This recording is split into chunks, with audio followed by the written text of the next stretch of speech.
Hello friends, I'm coming to you from on the first Sunday of the football season in all my Bills gear because I got a question in my membership from a Broncos fan. And so I want to answer that for all of you because it was a really good one. As you know, Von Miller, the star linebacker, has gotten a severe injury, maybe out for the season. And he wanted to know, how does he not fall apart? And how does he handle the setback? And I thought that was a good question to ask. And the first thing is to not ask that question, how do I not fall apart? Sports Psychology 101. The more you think about what you do not want to do, the more you're going to have it.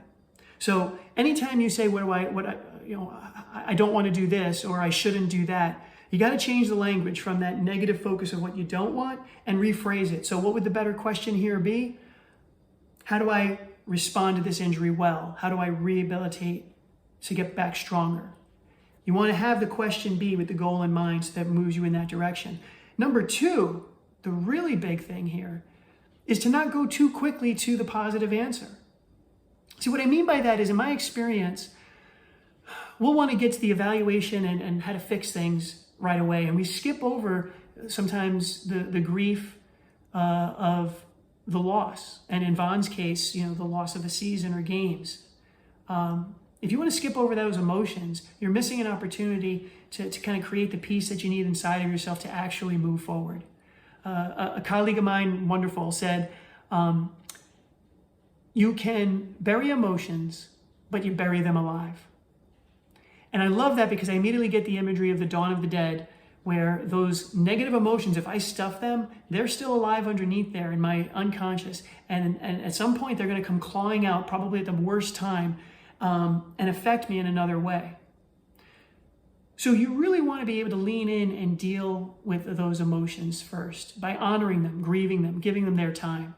And I promise you, what you will find is if you create that space where you've got compassion for yourself, whether it be an injury or a mistake or a setback that you're suffering, once you kind of validate that, be kind to yourself and saying like, yeah, I should be upset. I understand why I'm angry.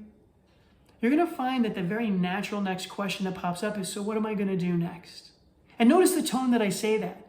It's not like, okay, what do I got to do next? As if I'm running away from the bad and going after the good. But what am I going to do next when you accept the reality of this disappointment? And then there will be some answer that will move you along your path, whether it be getting to the doctor and starting rehabilitation or one small step to heal, to perfect your craft, to repair your business, to improve your skill. See, there's always something that we could do, and it's usually small, which is good and controllable. But when you create the space of validating your pain and stop struggling with it, you'd be surprised with the answers that start to show up. So I encourage you in that way. Hope this was helpful, and I hope you enjoy your Sunday. And may your team win, unless you're playing the Bills.